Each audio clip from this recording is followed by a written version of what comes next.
আমি আপনি যখন সন্তানের বাবা হয়েছি তখন আমরা বুঝতে পেরেছি যে আমাকে এই সন্তানের বাবা বানানোর জন্য আমার স্ত্রীর যেই পরিমাণ কষ্ট ত্যাগ স্বীকার করতে হয়েছে, এইরকম ভাবেই তো আমার মাকেও কষ্ট আর ত্যাগ স্বীকার করে আমাকে দুনিয়াতে আনতে হয়েছে।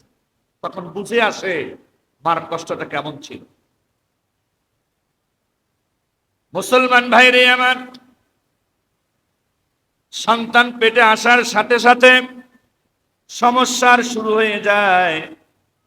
এই মা এমন অবস্থা তৈরি হয়, পানি খাইতে গেলেও মার নাকের মধ্যে গন্ধ লাগে।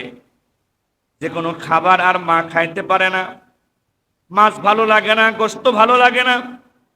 এইভাবে একের পর এক সন্তান পেটে আসার প্রথম মাস থেকেই মার কষ্ট শুরু হয়ে যায়। বারবার বমি হয়, বারবার বমি হয়ে যায়।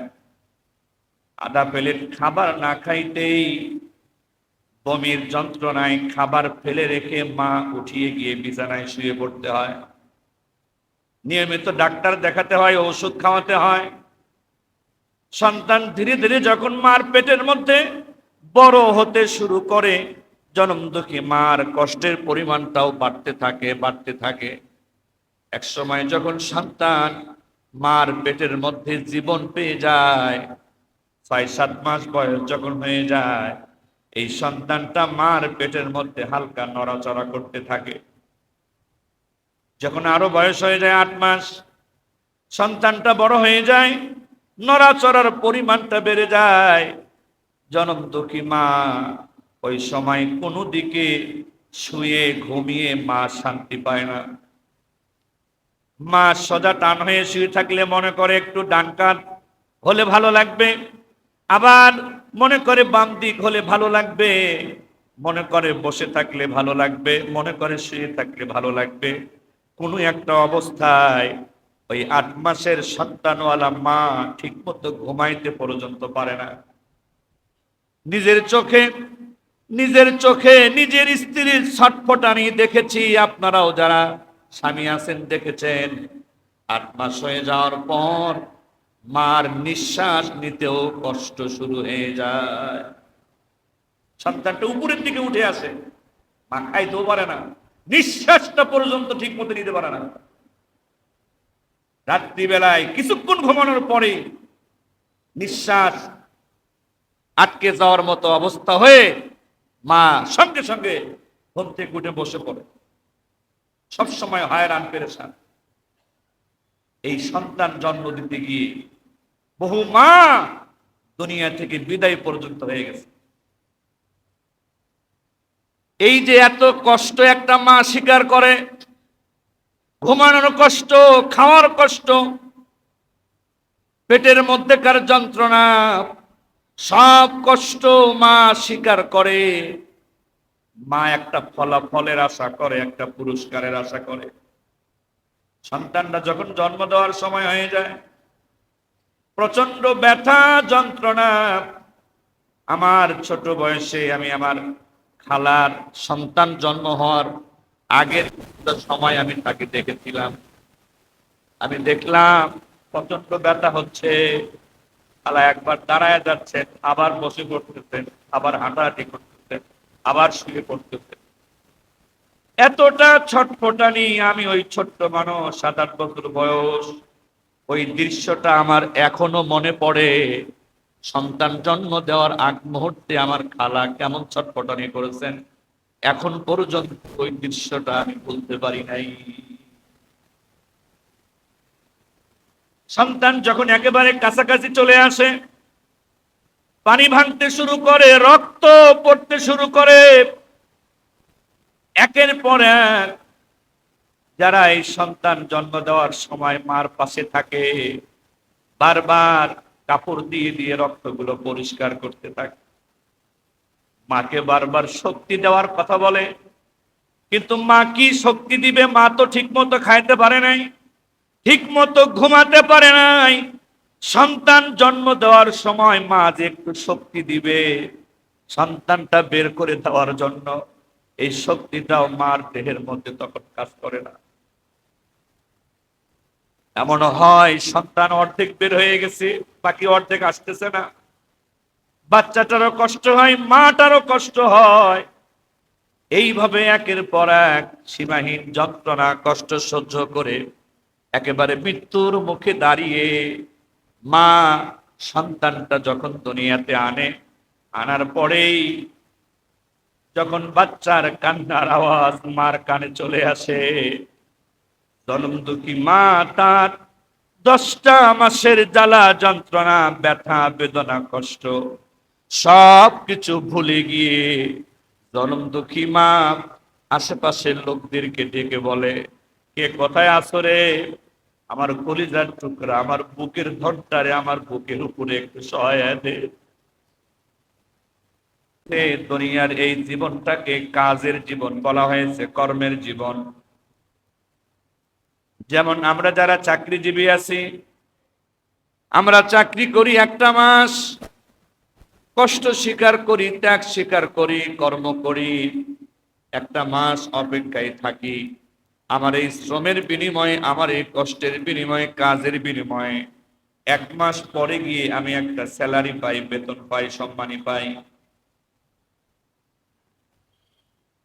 এইভাবে যে কোনো কাজ এবং ফলাফল দুইটা একসাথে হয় না। আগে কাজ হয়ে গেলে তার ফলাফল পাওয়া যায়, কাজের আগে ফলাফল হয় না। আবার কাজ ছাড়াও ফলাফল হয় না। কাজের সময় মানুষের একটু কষ্ট হয়, মেহনত হয়, পরিশ্রম হয়, মুখে হাসি একটু কম থাকে, আনন্দ একটু কম থাকে। কিন্তু কাজ যখন শেষ হয়ে যায়, কাজ শেষ হওয়ার পরে যখন মানুষ ফলাফল পায়, ফল হাতে আসার পর, বেতনটা হাতে আসার পর 1টা মাসের কষ্ট ওই সময় মানুষটা ভুলে গিয়ে তার মুখে তার আনন্দ ফুটে যায়। কথা বলেন ঠিক কিনা? কাজের সময় আনন্দ একটু কমই থাকে, কাজের সময় বিশ্রাম কমই থাকে, কাজের সময় একটু কষ্ট হয়। কিন্তু যখন ফল আপনি পাবেন, কাজ ভালো হলে আপনার এই ফল আপনার সমস্ত কষ্টকে ভুলিয়ে দিবে। কথা বলে ঠিক কিনা? মার পেটের মধ্যে সন্তান,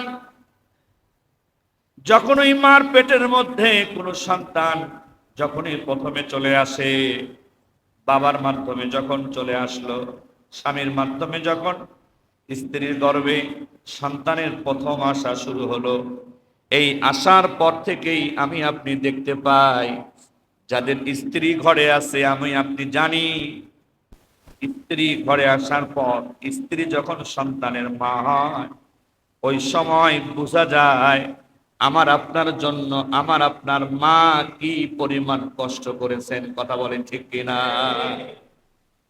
আমি আপনি যখন সন্তানের বাবা হয়েছি, তখন আমরা বুঝতে পেরেছি যে আমাকে এই সন্তানের বাবা বানানোর জন্য আমার স্ত্রীর যেই পরিমাণ কষ্ট ত্যাগ স্বীকার করতে হয়েছে, এইরকম ভাবেই তো আমার মাকেও কষ্ট আর ত্যাগ স্বীকার করে আমাকে দুনিয়াতে আনতে হয়েছে।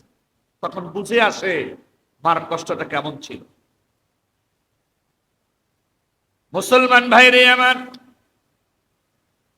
সন্তান পেটে আসার সাথে সাথে সমস্যার শুরু হয়ে যায়। এই মা এমন অবস্থা তৈরি হয়, পানি খাইতে গেলেও মার নাকের মধ্যে গন্ধ লাগে। যে কোনো খাবার আর মা খাইতে পারে না, মাছ ভালো লাগে না, গোশত ভালো লাগে না। এইভাবে একের পর এক সন্তান পেটে আসার প্রথম মাস থেকেই মার কষ্ট শুরু হয়ে যায়। বারবার বমি হয়, বারবার বমি হয়ে যায়। আধা প্লেট খাবার না খাইতেই বমির যন্ত্রণায় খাবার ফেলে রেখে মা উঠিয়ে গিয়ে বিছানায় শুয়ে পড়তে হয়। নিয়মিত ডাক্তার দেখাতে হয়, ওষুধ খাওয়াতে হয়। সন্তান ধীরে ধীরে যখন মার পেটের মধ্যে বড় হতে শুরু করে, জনম দুঃখী মার কষ্টের পরিমাণটাও বাড়তে থাকে, বাড়তে থাকে। এক সময় যখন সন্তান মার পেটের মধ্যে জীবন পেয়ে যায়, 6-7 মাস বয়স যখন হয়ে যায়, এই সন্তানটা মার পেটের মধ্যে হালকা নড়াচড়া করতে থাকে। যখন আরো বয়স হয়ে যায় 8 মাস, সন্তানটা বড় হয়ে যায়, নড়াচড়ার পরিমাণটা বেড়ে যায়, জনমদুঃখী মা ওই সময় কোনো দিকে শুয়ে ঘুমিয়ে মা শান্তি পায় না। মা সোজা টান হয়ে শুয়ে থাকলে মনে করে একটু ডান কাত হলে ভালো লাগবে, আবার মনে করে বাম দিক হলে ভালো লাগবে, মনে করে বসে থাকলে ভালো লাগবে, মনে করে শুয়ে থাকলে ভালো লাগবে। কোনো একটা অবস্থায় ওই 8 মাসের সন্তানওয়ালা মা ঠিক মতো ঘুমাইতে পর্যন্ত পারে না। নিজের চোখে নিজের স্ত্রীর ছটফটানি দেখেছি, আপনারাও যারা স্বামী আছেন দেখেছেন। 8 মাস হয়ে যাওয়ার পর মার নিঃশ্বাস নিতেও কষ্ট শুরু হয়ে যায়। সন্তানটা উপরের দিকে উঠে আসে, মা খাইতেও পারে না, নিঃশ্বাসটা পর্যন্ত ঠিক মতো নিতে পারে না। রাত্রিবেলায় কিছুক্ষণ ঘুমানোর পরে নিঃশ্বাস আটকে যাওয়ার মতো অবস্থা হয়ে মা সঙ্গে সঙ্গে ঘুম থেকে উঠে বসে পড়ে, সবসময় হয়রান পেরেশান। এই সন্তান জন্ম দিতে গিয়ে বহু মা দুনিয়া থেকে বিদায় পর্যন্ত হয়ে গেছে। এই যে এত কষ্ট একটা মা স্বীকার করে, ঘুমানোর কষ্ট, খাওয়ার কষ্ট, পেটের মধ্যেকার যন্ত্রণা, সব কষ্ট মা স্বীকার করে। মা একটা ফলাফলের আশা করে, একটা পুরস্কারের আশা করে। সন্তানটা যখন জন্ম দেওয়ার সময় হয়ে যায়, প্রচন্ড ব্যথা যন্ত্রণা। আমার ছোট বয়সে আমি আমার খালার সন্তান জন্ম হওয়ার আগের সময় আমি তাকে দেখেছিলাম। আমি দেখলাম প্রচন্ড ব্যথা হচ্ছে, খালা একবার দাঁড়ায় যাচ্ছেন, আবার বসে পড়তেছেন, আবার হাঁটাহাঁটি করতেছেন, আবার শুয়ে পড়তেছেন। এতটা ছটফটানি। আমি ওই ছোট্ট মানুষ, 7-8 বছর বয়স, ওই দৃশ্যটা আমার এখনো মনে পড়ে। সন্তান জন্ম দেওয়ার আগ মুহূর্তে আমার খালা কেমন ছটফটানি করেছেন, এখন পর্যন্ত ওই দৃশ্যটা আমি বলতে পারি নাই। সন্তান যখন একেবারে কাছাকাছি চলে আসে, পানি ভাঙতে শুরু করে, রক্ত পড়তে শুরু করে, একের পর এক যারা এই সন্তান জন্ম দেওয়ার সময় মার পাশে থাকে বারবার কাপড় দিয়ে দিয়ে রক্তগুলো পরিষ্কার করতে থাকে। মাকে বারবার শক্তি দেওয়ার কথা বলে, কিন্তু মা কি শক্তি দিবে? মা তো ঠিক মতো খাইতে পারে নাই, ঠিক মতো ঘুমাতে পারে নাই। সন্তান জন্ম দেওয়ার সময় মা যে একটু শক্তি দিবে সন্তানটা বের করে দেওয়ার জন্য, এই শক্তিটাও মার দেহের মধ্যে তখন কাজ করে না। এমন হয় সন্তান অর্ধেক বের হয়ে গেছে, বাকি অর্ধেক আসতেছে না। বাচ্চাটারও কষ্ট হয়, মাটারও কষ্ট হয়। এইভাবে একের পর এক সীমাহীন যন্ত্রণা কষ্ট সহ্য করে একেবারে মৃত্যুর মুখে দাঁড়িয়ে মা সন্তানটা যখন দুনিয়াতে আনে, আনার পরেই যখন বাচ্চার কান্নার আওয়াজ মার কানে চলে আসে, জনম দুঃখী মা তার 10টা মাসের জ্বালা যন্ত্রণা, ব্যথা, বেদনা, কষ্ট সব কিছু ভুলে গিয়ে জনম দুঃখী মা আশেপাশের লোকদেরকে ডেকে বলে, কে কোথায় আছো রে? আমার কলিজার টুকরা, আমার বুকের ধরটারে আমার বুকের উপরে একটু সহায় দে। এই সন্তানকে যখন মার বুকের উপরে সহায় দেওয়া হয়, জনম দুঃখী মা যখন নিজের চোখে কলিজার টুকরা সন্তানের চেহারাটা দেখতে পায়, মা আমার 10 মাসের সব যন্ত্রণা কষ্ট মুহূর্তের মধ্যেই ভুলে যায়। কেন? এই কষ্টের বিনিময়ে মা দেখতে পায় তার কোলের মধ্যে ফুটন্ত গোলাপ। এইভাবে প্রত্যেকটা ভালো ফলাফল পাওয়ার আগে যেই ফলাফল যত দামি, সেই ফলাফল পাওয়ার জন্য ততই কষ্ট স্বীকার করতে হয়। যেই ফলাফল যত উন্নত মানের ফলাফল, ওই ফলাফলের জন্য ততই ত্যাগ স্বীকার করতে হয়। যে ফলাফলটা যত উৎকৃষ্ট, যত উন্নত, ওই ফলাফল পাওয়ার জন্য কষ্টের পরিমাণটা ততই বেশি হয়। এটাই হলো স্বাভাবিক। মুসলমান ভাইরে আমার, এই যে দুইটা উদাহরণ আমি পেশ করলাম, মাসব্যাপী চাকরি করে কষ্টের উদাহরণ, মাস শেষে বেতন পেয়ে মুখে আনন্দ আসা, আবার দীর্ঘ 10টা মাস সন্তানের মা হওয়ার জন্য মার যে কষ্ট, এই উদাহরণটা পেশ করার পিছনে কারণটা হলো এই দুনিয়াটা পরীক্ষার জায়গা, এই দুনিয়াটা ফল পাওয়ার জায়গা না। আর পরীক্ষা মানেই হলো কষ্ট, পরীক্ষা মানেই ত্যাগ স্বীকার করা, পরীক্ষা মানেই যন্ত্রণা স্বীকার করা। এই দুনিয়া কাজের জায়গা, কাজ মানেই কষ্ট স্বীকার করা, কাজ মানেই ত্যাগ স্বীকার করা, যন্ত্রণা সহ্য করা। আপনি যত কষ্ট স্বীকার করে, ত্যাগ স্বীকার করে, যত পরিশ্রম স্বীকার করে কাজটা করতে পারবেন, কাজ তত ভালো হবে, আর ফলাফলটাও তত ভালো হবে। এমনকি দুনিয়াতে যারা খেলোয়াড় হয়, নায়িকা গায়িকা যারা হয়, যদিও ইসলাম এগুলাকে নিষেধ করা হয়েছে, হারাম করে দেওয়া হয়েছে, কিন্তু খোঁজ নিয়ে দেখবেন, খেয়াল করে দেখবেন, একজন খেলোয়াড়, বড় মাপের যারা খেলোয়াড়, হিসাব করে করে খাবার খেতে হয়, হিসাব করে করে ঘুমাতে হয়, হিসাব করে করে চলতে হয়। ত্যাগ স্বীকার করা ছাড়া, কষ্ট স্বীকার করা ছাড়া এই দুনিয়াতে কোনো ব্যক্তি ভালো খেলোয়াড়ও হতে পারে নাই। ত্যাগ স্বীকার করা ছাড়া, কষ্ট স্বীকার করা ছাড়া এই দুনিয়াতে কেউ ভালো নায়িকা গায়িকাও হতে পারে নাই।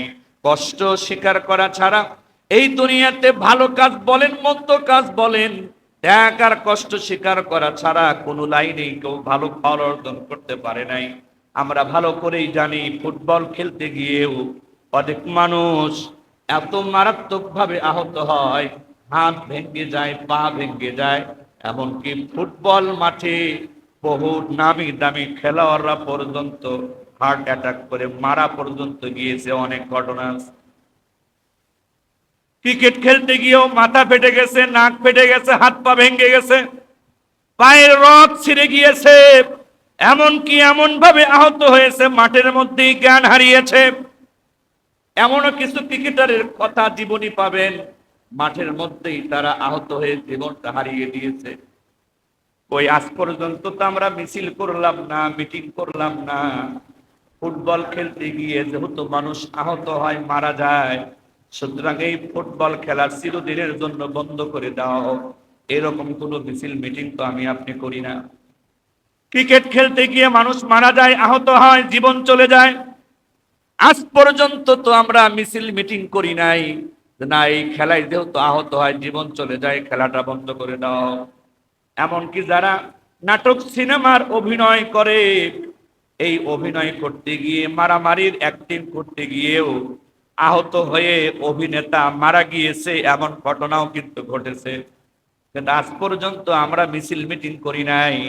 অ্যাক্টিং করতে গিয়ে যেহেতু মানুষ মারা যায়, আহত হয়, সুতরাং এই অ্যাক্টিং করার কোনো প্রয়োজন নাই।